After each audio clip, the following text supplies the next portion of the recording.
Welcome everyone to another episode of Behind the Hive. So today we're joined by a whole slew of cast of characters here.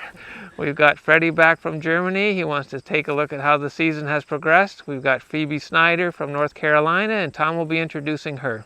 Phoebe's joining our sales and education team. She comes to us from North Carolina with a lot of experience in practical beekeeping, research, as well as education. So she's going to be a great asset to our sales and education team. Happy to have her and happy to have her visiting us here in Canada. Thanks. Yeah, it's been a great week training with everybody, seeing how the sausage is made, and everyone's been really nice and welcoming. So excited to get my hands in some bees today and see what the honey looks like.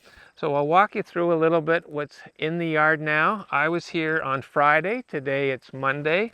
On Friday, so 3 days ago, we put bee escape boards under the hives, and then these supers all have to come in and be harvested. So from a commercial beekeeping point of view, this is highly efficient. We'll be putting our feed drums out, we'll be taking our honey home, and we'll be treating for mites, all in the first half of September. So this transition time of year, efficiency is key, and we're just going to go at it and get the job done. We've got quite a crew here. I'm used to working on my own, so I'm looking forward to get it done in a timely manner. So as you can see, the trailer is almost prepped. I'll be moving some pallets onto the edge of the tailgate, and we've got some people here today that are going to help bring in the honey crop. So there's two different sizes of supers. The full depth supers we use for the comb honey, the same as the brood chambers. They can be quite heavy. And then the 6 5/8 will range from, just a little bit to plug side to side. So there'll be some weight ranges. I'll set up 3 pallets. We can keep all the deeps together. I think the best thing to do is start in the back corner, and we'll just empty the yard of its honey crop from back to front. This is how I personally pull honey. It's a complex environment because we're going to be leaving the hives semi-opened because we'll be coming back to put the Formic Pro on.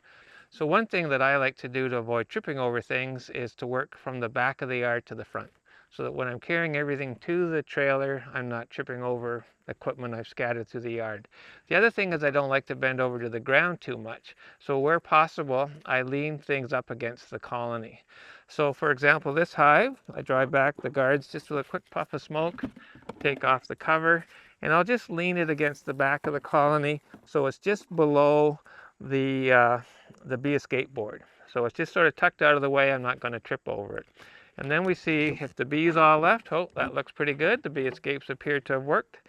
So again, here's my inner cover. So I don't have to bend down to the ground. I put it at my knee height, just leaned up against the back of the hive.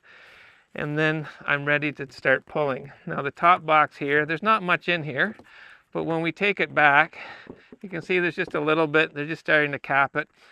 So to demonstrate how to properly carry it, I crack the box, and then strangely enough, I don't use the handles. I want to keep it close to my center of gravity, so I just carry it close to me against the chest, which means you'll get a sticky bee suit if there's burr comb, but it'll save your back. So when you're walking, you have clear vision of where you're going, and you have your super actually carried by the kidder corner with your hand placement.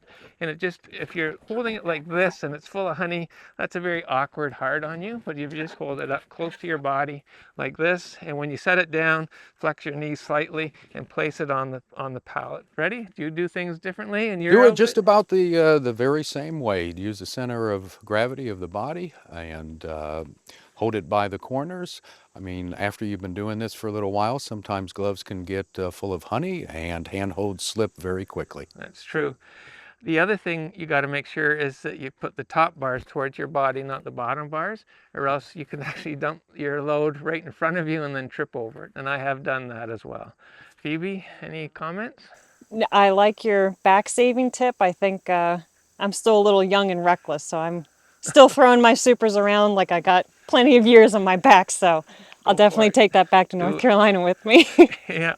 So, and again, for placing your feet, I find in front of the hive is kind of nice because there's a bit of a toe spot because the bottom boards overhang slightly, so you can get close to the hive when you tip it up against you.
So here we are, having completed 2 stages of today's operations. We got the feed drums out, set the barrel cart to one side and the mat to spin the barrel carts on.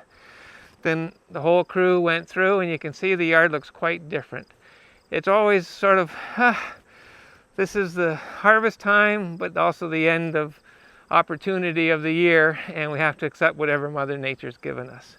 It's now in my trailer. Just now the robbers are starting to find it. With the speed of having all these people here, we could work without having to put bee escapes on top of stacks, all those things. The bees that were in that box, they will gradually come out of those boxes, and even before we leave the yard, a lot of them will return to their hives. So I'm going to close the door and we'll get ready for the next phase, which is putting on the Formic Pro.